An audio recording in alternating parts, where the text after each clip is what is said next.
네, 안녕하십니까. 건설 재료 시험 기사 및 산업 기사를 강의하는 김현우입니다. 제1과목의 콘크리트 공학에 대한 내용을 가지고 공부를 해보도록 하겠습니다.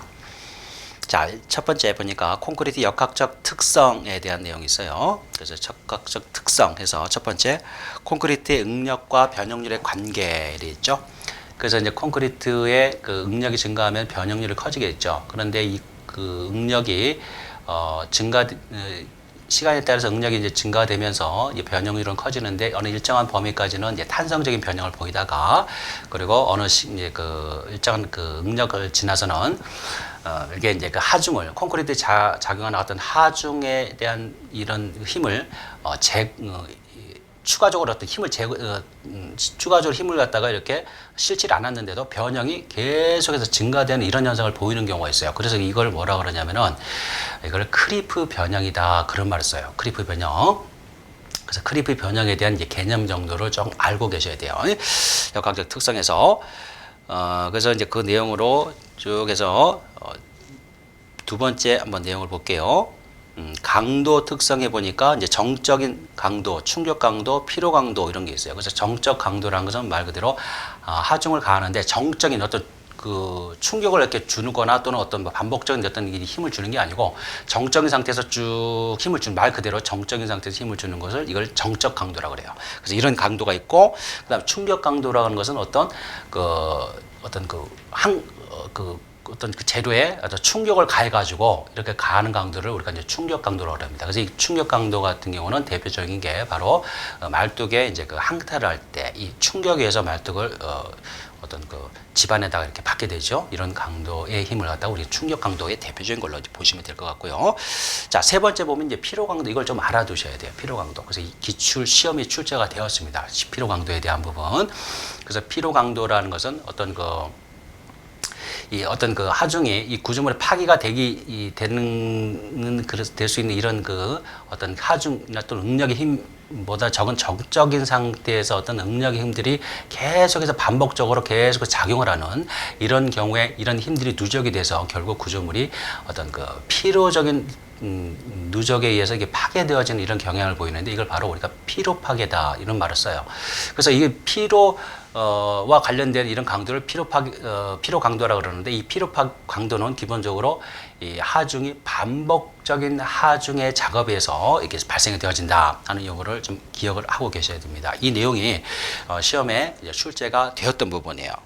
그래서 이거를 좀 알아두셔야 되고 그 다음에 이제 이것과 관련돼서 밑에 두 번째 보면 SN 곡선이라는 게 있어요. 그래서 SN 곡선이라는 것은 이제 피로 응력과 그 다음에 이제 반복적인 하중의 횟수를 나타내는 그 곡선을 말해요. 그래서 보통 이렇게 이제 이 SN 이렇게 해서 곡선을 갖다 표시를 합니다. 이런 식으로.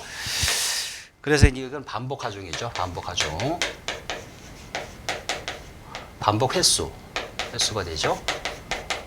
그 다음에 이거는 이제 응력이에요. 응력.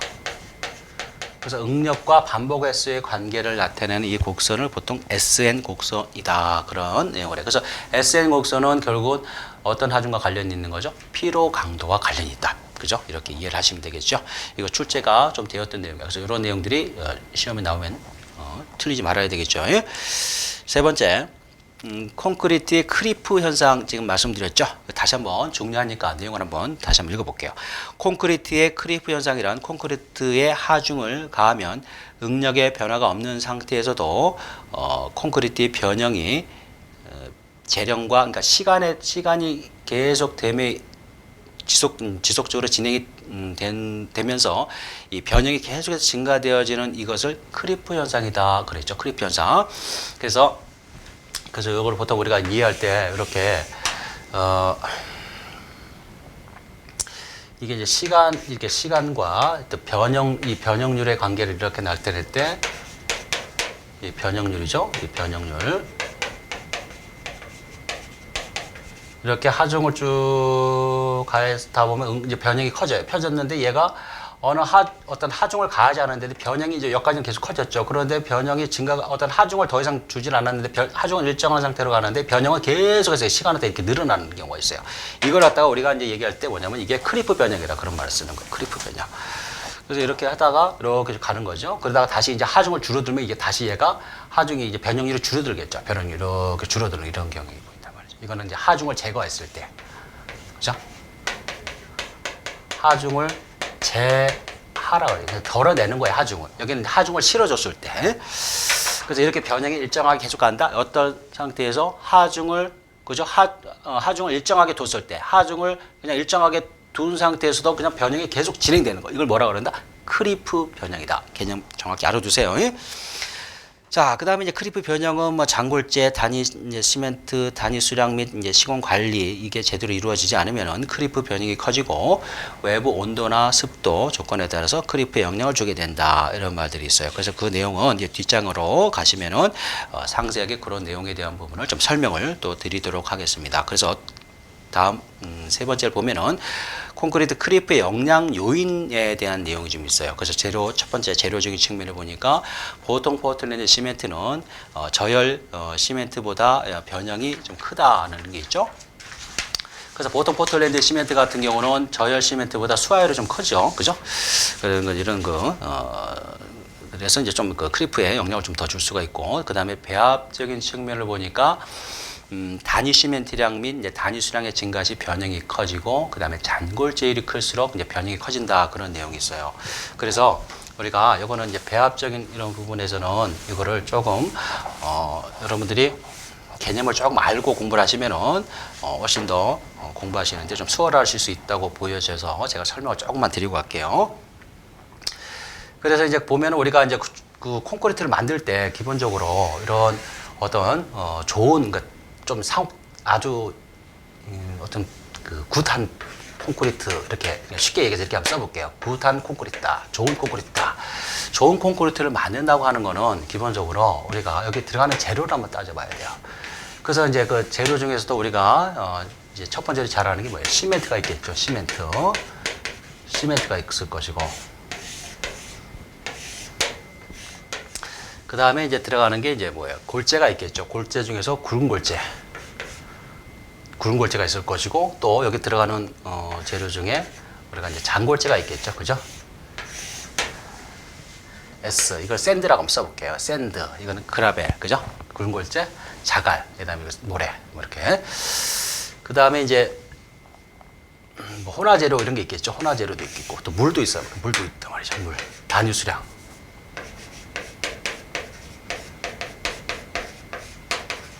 혼화재도 있겠고, 그죠?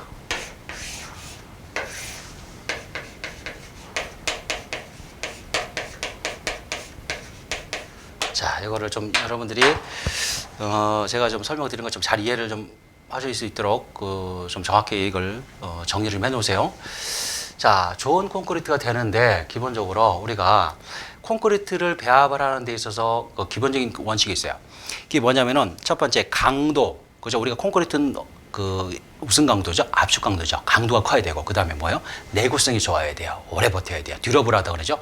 내구성이 좋아야 되고, 그 다음에 또 뭐죠? 수밀성. 물하고 접촉했을 때, 물로부터 어떤 이게 침투가 제대로 안 되도록, 이렇게 수밀한 이런 구조가 되어 있어야 된다.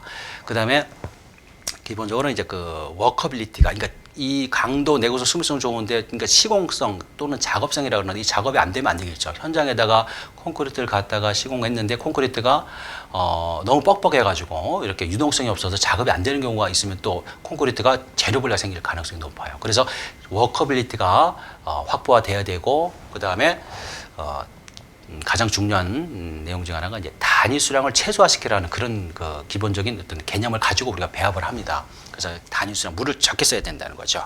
그래서 마찬가지예요. 그래서 이 좋은 콘크리트를 만드는데 이 단위 수량 물을 갖다가 이거를 줄여야 돼요. 기본적으로. 그러면은 우리가 여기에 들어가는 이 골재 중에서 자, 잔골재율을 어떻게 될까요? 잔골재, 이걸 이제 잔골재량, 다시 말해서 잔골재율을 이렇게 표시하는데 이 잔골재량은 어떻게 될까요? 좋은 콘크리트를 만드는데 이거는 잔골재율이 많으면 안 돼요. 줄어들어야 돼요. 잔골재율은. 왜냐면은 이 똑같은 이런 단위 최적을, 이런 최적을 가지고 이렇게 썼을 때 여기다가 이제 굵골재를 위주로 이렇게 넣는 경우와 그 다음에 똑같은 이 최적에 들어가는 장골재 위주로 해서 이렇게 좀 작은 골재들 있죠? 이렇게 했을 때, 채웠을 때, 여기를 이렇게 딱 채웠다고 봅시다. 이랬을 때, 자, 여기에다가 똑같은 이 최적을 봤을 때 여기다가 이제 물이 들어간다든지 또는 시멘트가 들어가게 되겠죠. 같이 이제 어차피 여기 이제 시멘트나 물이 다 들어가야 되니까 이렇게.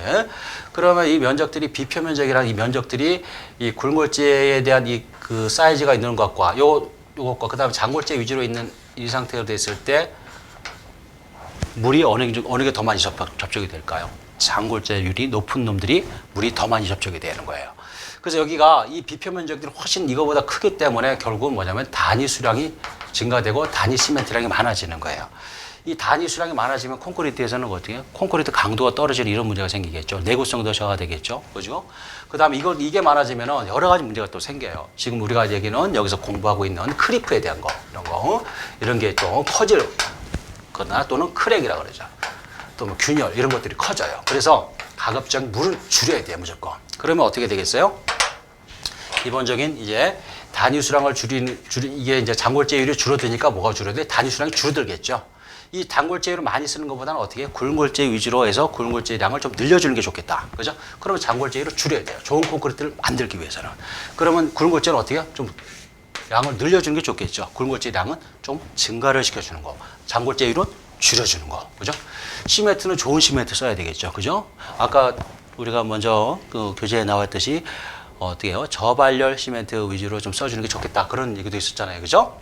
그래서 이런 개념들이 있어요. 그래서 거기에 나와 있듯이 예, 지금 그 배합에 보면은 이제 이런 크리프라든가 이런 변형을 줄이기 위해서 단위 시멘트라든가 단위 수량을 갖다가 좀 줄여야 된다.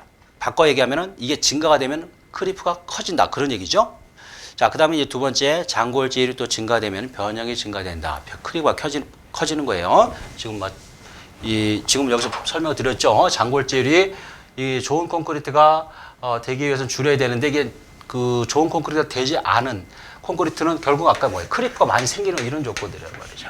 그러니까 이게 장골재율이 많아지면 나쁜 콘크리트가 되는 거죠. 그죠? 그래서 크리프가 많이 생기는 거예요. 그죠? 근데 그런 개념으로 이해를 하시라는 거예요. 좋은 콘크리트가 아닌 안 좋은 콘크리트가 되면은 결국 크리프도 커진다는 거. 그런 개념으로 이해를 하시고 책을 보셔야 돼요. 자, 다짐을 잘해야 되겠죠? 그 다음에 양생을 철저하게 잘해야 됩니다. 양생이 뭐죠? 콘크리트를 보호하는 조치죠. 기본적으로 현장에 있는 그 콘크리트는 어떤 조건에서 양생을 하죠? 수분 상태로 보통 양생을 합니다. 물을 뿌려줘요. 그죠? 뭐 가마떼기나 또는 부직포라든가 양생포 이런 걸 덮어주고 물을 뿌려서 항상 축축한 상태로 놔야 된다는 거죠. 왜 그럴까요? 우리가 이제 사람 그 입술도 보면 어떻게 동물이도 마찬가지지만 이렇게 입술을 이렇게 건조한 상태로 노출시키면 어떻게 잘 갈라지죠. 짝짝 갈라진단 말이죠. 그다음 물기를 수분을 이렇게 가질 수 있도록 이렇게 해주면 어때요? 이게 촉촉한 상태에서는 이제 이렇게 갈라지는 게 없죠. 많이 갈라지지 않으려면 결국 콘크리트도 어떻게 해요? 물을 뿌려주는 그죠? 양생을 잘 해줘야 된다는 그런 내용으로 이해를 하셔야 돼요. 자, 기타 조건에 보니까 자 온도가 높으면 당연히 표면이 마르니까 그 크리프가 커지겠죠. 그 다음에 이제 습도가 낮을 경우도 이제 변형이 크리프가 증가되는 이런 경우가 이해되시죠. 그 다음에 이제 부재의 크기가 또 작을수록 변형이 커집니다. 그 다음에 이제 재령 또는 제하 및 어떤 하중을 실어주는 거라든가 또는 재령 일수가 작을수록 그 변형이 커져요. 그래서 거기 보면은 그 재령 일수가 작을 때 변형이 커진다는 것은 초기에 콘크리트를 타설하고 나서 오랫동안 있게 되면 이제 크리퍼가 생기는데 시간이 초기에 크리퍼가 많이 생긴다는 거예요. 그래서 거기에 4번의 크리프의 특성에서 거기 보면은 자 크리프가 3개월 이내에 몇 프로까지 생겨요? 전체 크리프 생길량이 50%까지가 거의 다 일어나요. 그리고 이제 시간이 쭉 지나고 나면 재령일수가 이제 오래돼서 지나고 나면 그때부터는 크리프가 거의 이제 줄어들죠. 많이 줄어드는 거예요. 그래서 지금 재령 일수가 작을수록 변형이 증가된다는 내용을 그렇게 이제 갖다가 이해를 하시고 보면 돼요. 자, 그래서 이제 그런 내용 쭉 이제 보시고 그 다음에 이제 거기 보면 그 크리프 지금 말씀드렸던 요 내용들이 그 산업기사에 이것도 출제가 되었던 내용들이에요. 자, 크리프에서 이런 그 특성을 영향을 주는 요인들 이거 관련돼서 온도가 높고 습도가 낮고 또 뭐예요? 부재 크기가 작고 또 뭐죠? 재령일수나 재하가 되는 이런 것들이 작을수록 변형이 크리프 크다. 이거 암기해 두셔야 되겠죠. 자, 그 다음에 밑에 쭉 해서 보시고, 크리프의 특성 말씀드렸던 그런 내용이에요. 그 다음에 밑에 쭉 보니까 또, 이런 내용들이 좀 있어요. 뭐냐면은, 그 고강도일수록 크리프는 좀 작고, 조광 시멘트를 사용하는 경우는 또 크리프가 좀 작다. 그래서 조광 시멘트 같은 경우는 초기 그 강도 발현이 좋아서 역학적으로 조금 이렇게 우수함으로 크리프가 좀 적게 생긴 경우가 있습니다. 그래서 이런 내용 정도 조금 파악해 주시면 되겠죠. 자, 그 다음에 이제 콘크리트 크리프 현상과 관련된 이제 그래프가 하나 나와요. 지금 말씀드렸던 이제 그래프인데, 자, 보니까 그래프가 쭉 어느 정도까지는 탄성 상태를 보인다. 탄성 상태는 뭐예요? 응력을 제거하면 얘가 어느 변형률이 다시 회복이 되는 이런 상태. 그래서 이거는 이제 비례적인 어떤 그 관계에 있는 응력과 변형률의 관계가 비례적으로 이렇게 형성되는 이런 구간이죠. 그러다가 이제 그 위에 이제 또 크리프 변형이 갑자기 이제 변형률이 어떻게 돼요? 그 시간에 따라서 변형이 굉장히 지금 이게 계속해서 지금 쭉 증가되는데 변형이 시간에 따라서 계속해서 증가가 돼요. 증가가 되다가 그 다음에 이제 그 어떤 하중에 이제 그 구조물의 어떤 하중을 제거를 안 하고 그대로 있는데 하중을 일정하게 두었더니 거기 크리프의 변형률이 그냥 일정하게 직선으로 가고 있죠. 그죠? 여기 이제 크리프 변형이 이렇게 쭉 이런 식으로 이제 변형이 여기까지 쭉 계속 가는 거죠. 가고 그 다음에 이제 하중을 드러내게 되면은 이제 이게 이제 그 탄성 상태로 회복하는 게 있고 크리프도 회복이 어느 정도 변형이 회복이 되는 이런 구간이 있어요. 그런데 맨 마지막에 보면 이제 그 변형 자체가 아예 회복이 안 되는 영구 변형으로 남는 이런 경우도 있다. 그죠? 그래서 이제 거기 보면은 그 크리프의 회복이라는 게 있죠. 그래서 하중을 제거했을 때 크리프의 변형도 회복이 됩니까? 안 됩니까? 지금 그래프를 봤을 때 회복이 돼요. 이제 일부가 회복이 되는 거예요. 크리프 변형이 전체적으로 다 회복이 되는 게 아니고 탄성 회복은 다 되죠. 위에가. 근데 이제 크리프는 일부만 이렇게 변형률이 회복이 되어진다. 그래서 이게 이제 산업기사의 이런 내용으로 좀 단답형의 출제가 좀 되었죠. 그래서 그 내용 개념을 조금 알아두시면 좋겠습니다. 자, 그 다음에 이제 거기 보면 크리프 개수라는 거 있죠. 크리프 개수는 탄성 변형률분의 이제 크리프 변형률 이렇게 표시하고 크리프 변형률은 이제 크리프 개수에다가 탄성 변형률을 빼주죠. 그 다음에 이제 탄성 변형률이라고 하는 거는 우리 변형률이라고 하는 것은 응력을 이제 그걸 갖다가 탄성 개수로 나눠지게 됩니다.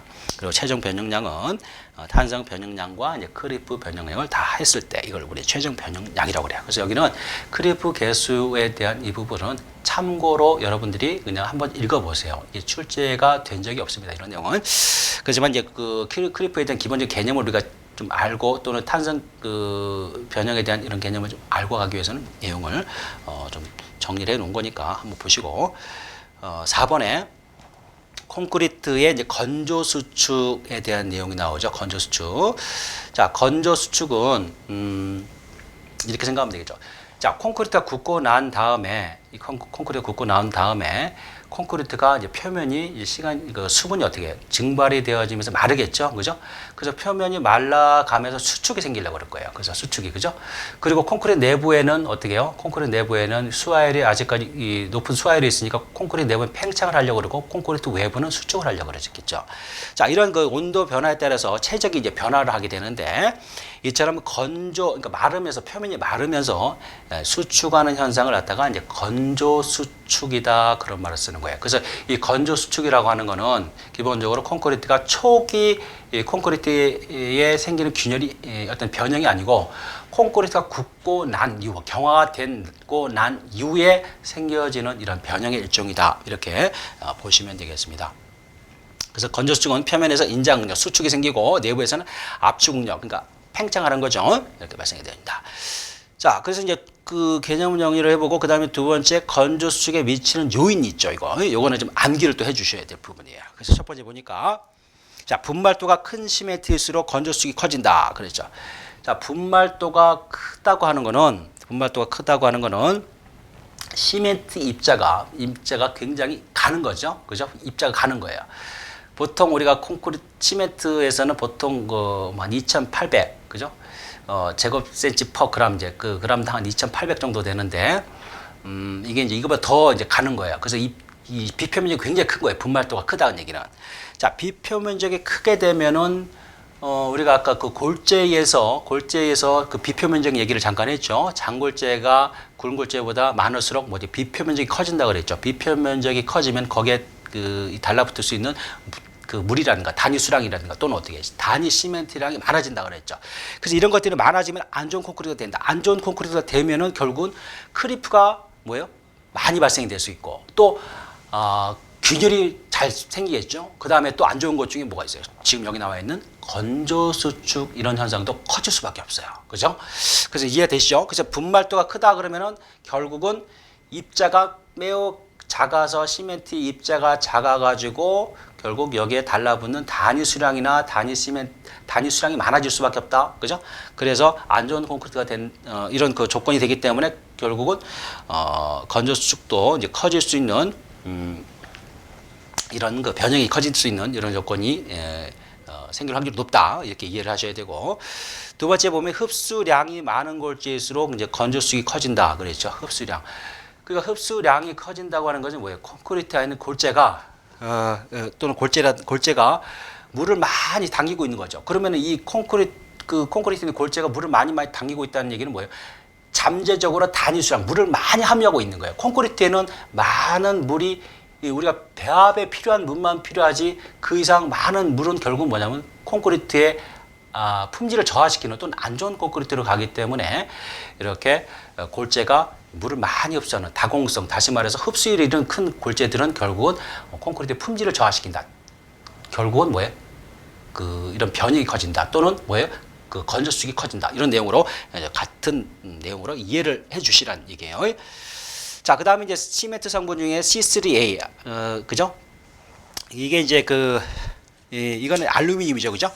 알루미늄 이런 것들이 많아지게 되면은 결국은 뭐냐면은 이게 이런 알루미늄 계열 거 많이 쓰면 콘크리트 만들 때 이런 알루미늄 계열이 많아지면 뭐가 좋아지죠? 초기 강도를 내는데 굉장히 유리해요. C3A 같은 경우. 근데 초기 강도를 내어주게 되면은 콘크리트가 강도를 빨리 발현을 시키는데 그 대신 이제 문제가 뭐냐면 이 건조수축이 잘 가요. 많이 가요. 그래서 표면이 바짝 마른다는 거죠. 그죠? 그러니까 이제 천천히 이렇게 콘크리트가 천천히 경화를 하려고 그러면 어떻게 물이 좀 어느 정도 좀 천천히 있으면서 강도를 내면서 물이 어느 정도 있어야 되는데 이게 물이 어느 정도 있어가지고 이게 충분히 이 시간을 좀 두고 가야 돼 이런 것들이 강도를 위주로 해서 수화율을 확 높아버리니까 물이 금방 날아가겠죠. 그죠? 그래서 건조수축은 이제 커질 수밖에 없다. 그래서 이 내용을 암기를 해 두셔야 돼요. 이거 세 개. 시험에 출제가 되었습니다. 이거. 자, 다시 한번 분말도가 클수록 어때요? 건조수축 커진다. 자, 물을 많이 땡기는 골재일수록 또 뭐예요? 건조수축 커진다. 그 다음에 또 C3A, 강도를 빨리 발현시키는 이런 조건에 있는 시멘트들은 뭐다? 건조수축이 커진다. 변형이 커진다. 이런 내용으로 이제 이해를 하시면 되겠죠. 자, 그 다음에 두 번째, 배합, 이제 여기서 크리프에서도 설명을 드렸던 내용이죠. 단위 시멘트량이라든가 단위 수량이 또 많아지면은 크리프도 커지고 또 뭐도 커져요? 건조수축도 커지겠죠. 그죠? 장골재 증가도 마찬가지입니다. 장골재 증가돼도 건조수축이 커져요. 또는 크리프가 커진다. 이렇게 이해를 해 주시면 되겠습니다. 이제 다짐, 양생 잘 해야 되겠죠. 양생 충분히 해줘야 되고. 자, 그 다음에 또 보니까 기타 조건에 온도가 높을수록 습도가 낮을수록 건조수축이 커진다 그랬죠. 자, 이거는 뭐하고도 같은 얘기예요. 크리프하고도 같은 얘기죠. 그죠? 온도가 높고 습도가. 그래서 온도를 너무 높지 않도록 해서 온도를 우리가 일정하게 떨어뜨려야 되는 이런 작업들이 현장에서 해야 되는 거죠. 필요로 하는 거예요. 그 다음에 습도, 물을 갖다가 수분 양성을 시켜줘야 되고 단면 치수가 작을수록 또 이것도 이제 건조수축이 커지죠. 그죠? 그래서 이것도 크리프도 마찬가지죠. 그 다음에 증기 양생을 한 콘크리트가 수분 양생을 하는 것보다 건조수축이 작다 그렇게 돼 있어요. 그래서 증기 양생은 말 그대로 콘크리트를 쪄낼 때 이 수분 물 분자 있죠? 물 분자를 해가지고 쭉 수분 상태를 많이 만들어 주잖아요. 그러니까 확실히 어때요? 크리프라든가 어떤 건조수축이 줄어들 수 있겠죠. 그죠? 그래서 요건 내가 이렇게 표시를 해두시고 이것도 암기를 좀 해두셔야 돼요. 그죠? 그래서 건조수축과 관련되는 이런 영향을 미치는 요인 이거 암기해 두셔야 됩니다. 다섯 번째, 굳지 않은 콘크리트에 대한 성질에 대한 거 있죠? 굳지 않은 콘크리트 성질에 대한 용어가 좀 나와요. 보니까 점성이라는 것은 유동성에 저항하는 성질, 그 다음에 유동성, 콘크리트의 변형 능력을 나타내는 성질, 이런 게 있죠. 그 그래서 쭉 이제 거기서 마감은 말 그대로 콘크리트를 마감을 했을 때, 그죠? 나타내는 성질. 다짐은 우리가 이제 그 봉 바이브레드를 다짐을 했을 때 다짐이 어느 정도 잘 돼야 된다. 이런 것들을 나타내는 성질을 우리가 이제 다짐성이라고 그래요. 그 다음에 이제 압송성이라는 거 있죠? 압송성이라는 건 뭐냐면은 이거는 다른 말로 펌퍼빌리티라고 그러는데 이거는 우리가 이제 현장에서 콘크리트 칠 때 높은 곳에 또는 어떤 그 좁은 이런 그 구조물 장소의 이제 구조물을 타설을 할 때 우리가 펌프카라는 걸 이용을 한단 말이죠. 그때 펌프카 이래가지고 그 콘크리트를 가다가 압송이 미는 그 압에 의해서 위로 이제 쏜다든지 이렇게 붙이는 이런 능력을 얘기하는 거예요. 그래서 이걸 압송성은 펌퍼빌리티 이런 말하고 같은 내용으로 이제 이렇게 설명 보통 합니다. 자, 시공성이라는 것은 이제 그 다른 말로 뭐냐면 이제 작업성이라는 거죠. 워커빌리티라고 그래요. 작업성. 그래서 이 워커빌리티라는 것은 말 그대로 작업을 할 수 있는 능력을 나타내는 거예요. 그러면은 이 시공성은 결국 누가 현장에서 작업하시는 분들이 있죠. 그런 분들이 콘크리트를 현장에 타설하고 나면은 어때요? 이게 이제 바이브레드 장비를 가지고 이렇게 쭉쭉 넣어가지고 콘크리트를 이제 쭉 펴야 된단 말이죠. 그죠? 그래서 다짐을 일정한 그 봉의 간격이 예를 들어서 이제 중심과 중심의 간격이 50cm 이런 정도 돼 있죠. 기준이. 그래서 이제 봉을 묻어서 콘크리트를 쭉 다짐을 해줘요. 근데 이게 다짐을 하는데 콘크리트가 슬럼프가 너무 적어요. 그래가 너무 적어서 뻑뻑해. 그러면 작업을 하다 보면 어떻게 콘크리트 잘 유동이 없어서 잘 안 퍼지겠죠. 그럼 작업이 안 되는 거예요. 그러면 어떻게 워커빌리티가 굉장히 저하되는 거죠. 작업이 떨어지는 거야. 그래서 이런 작업성도 고려해야 되기 때문에 이런 용어들 중에 이제 이런 성질을 나타내는 이런 용어 중에 이제 그런 시공성, 워커빌리티라는 이런 용어가 나온 거예요. 그 다음에 이제 성형성이란 말이 있죠. 자, 성형이라는 것은 어떤 우리가 구조물을 거푸집을 대고 딱 했는데 그 어떤 폼의 형상을 만들어야 된단 말이에요. 근데 이게 잘대로 만들어져야 돼. 근데 이게 만들어져야 되는데 이런 것들에 대한 이런 것들이 또 어느 정도 또 갖춰야 될 성질로 또 본다는 말이죠. 그래서 변형 속도와 저항에 이제 저항력에 의해서 결정되는 점성이다. 그런데 자, 이거를 이제 다른 말로 뭐냐면 이제 거푸집에 이거를 이제 쉽게 넣을 수가 있고 거푸집을 제거하면은 그 형상이 이제 변하지만은 허물어지거나 이렇게 또 재료 분리가 이렇게 하는 이런 것들이 일이 없는 이런 굳지 않은 콘크리트의 성질 이렇게 해가지고 또 시험에 출제가 되었어요. 그죠? 그래서 제가 이제 그 설명을 좀 장황하게 드리는 겁니다. 그래서 이 성형성이란 말 다시 한번 정리해 볼까요? 자, 이 거푸집을 짜서 거푸집에 콘크리트를 넣어요. 그 넣었을 때, 자, 이거를 쉽게 넣어가지고 거푸집을 이제 드러냈어요. 거푸집을 냈는데 이 거푸집을 드러내면 이 콘크리트 자체가 형상은 무너지겠죠. 그런데 이게 그게 그냥 무너지면 안 된단 말이죠. 어느 정도 형상은 유지를 하고 있으면서 약간 형상이 좀 전체적으로 다 유지를 하고 있어 약간 이렇게 변형은 좀 생길지언정 전체적인 형상은 유지를 하고 있어야 된단 말이죠. 그렇게 하면서 재료 분리가 생기지 않은 굳지 않은 콘크리트 성질, 다시 뭐라 그런다? 성형성이다. 줄 거두세요. 출제가 되었던 내용이에요, 이게. 그래서 이게 상당히 출제가 좀 빈도가 많이 되었어요. 한 3-4번 출제가 되었습니다. 기사 시험에서. 그래서 이거는 줄을 거두시고 암기를 좀 정확히 해 두시기 바랍니다. 두 번째. 이제 그 워커빌리티 측정 방법이라는 게 있죠. 워커빌리티. 그래서 워커빌리티 측정 방법에 보니까 우리가 대표적으로 많이 알고 있는 게 뭐예요? 콘을 이용한 슬럼프 시험이라는 게 있죠. 슬럼프 시험. 그래서 콘크리트의 이런 반죽 질기를 간단히 측정하는 방법이다. 이렇게 돼 있고,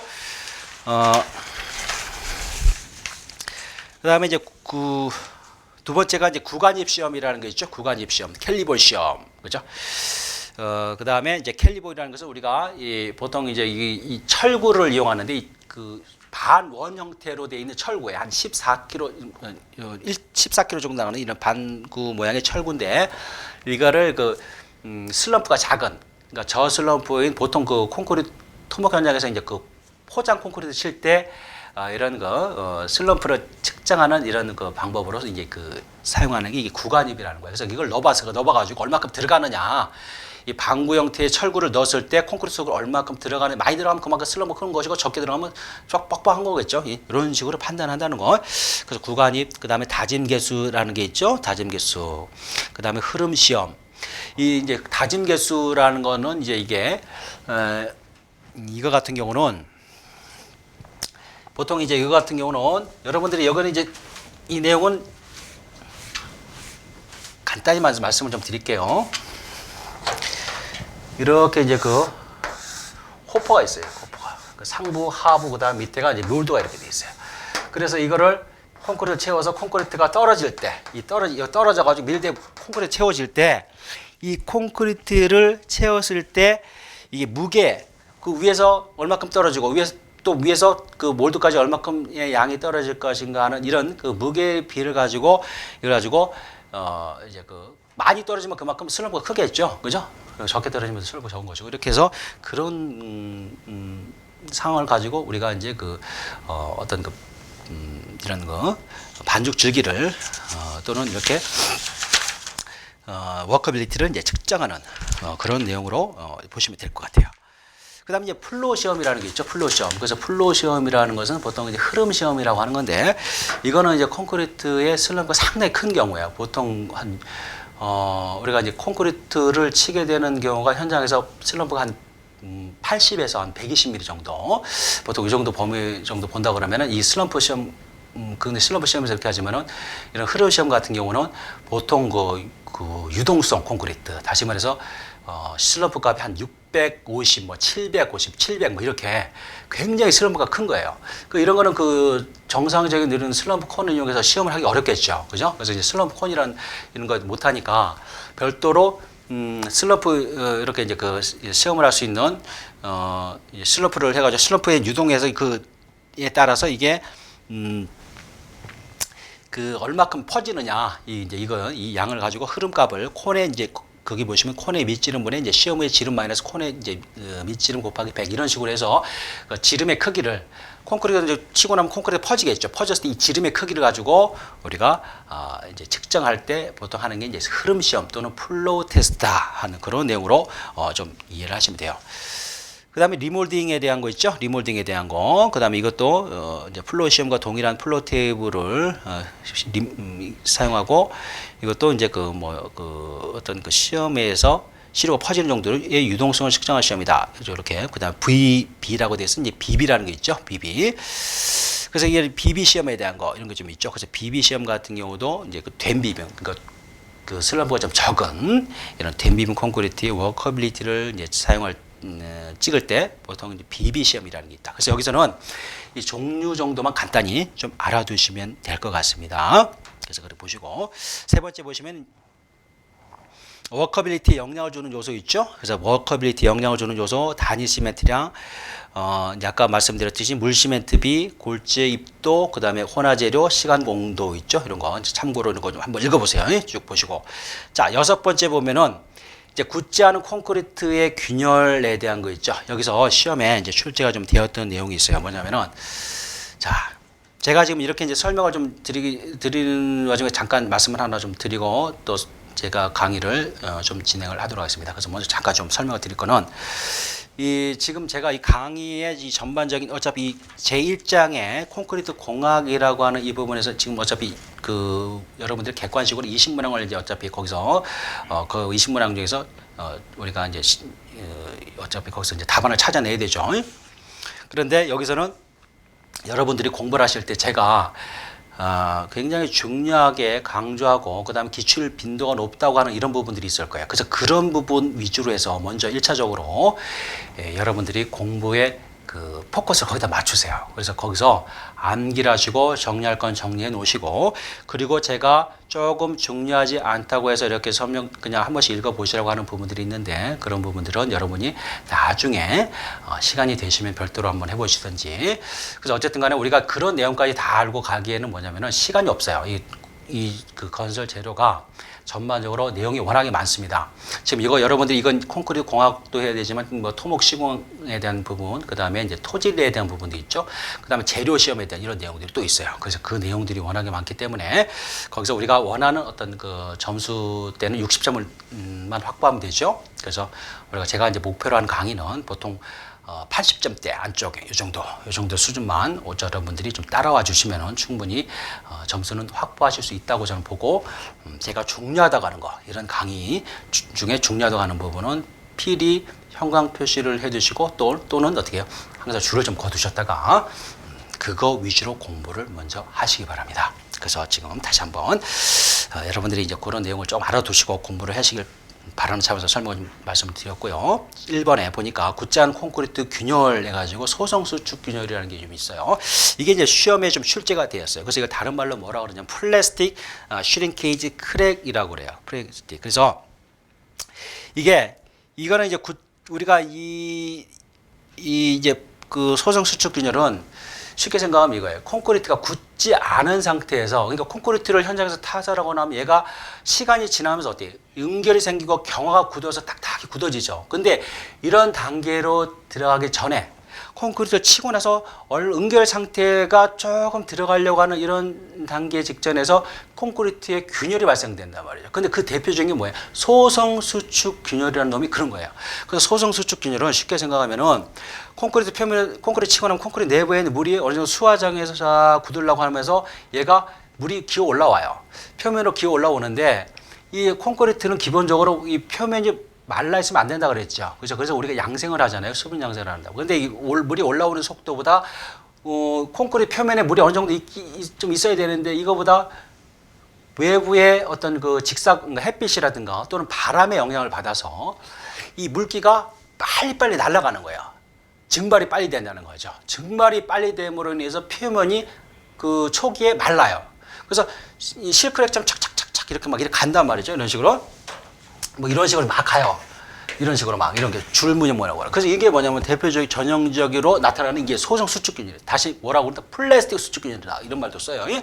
그래서 이런 게 원인이라는. 그래서 이제 초기에 발생되는 이제 균열이 소성 수축균열이 있다. 그죠?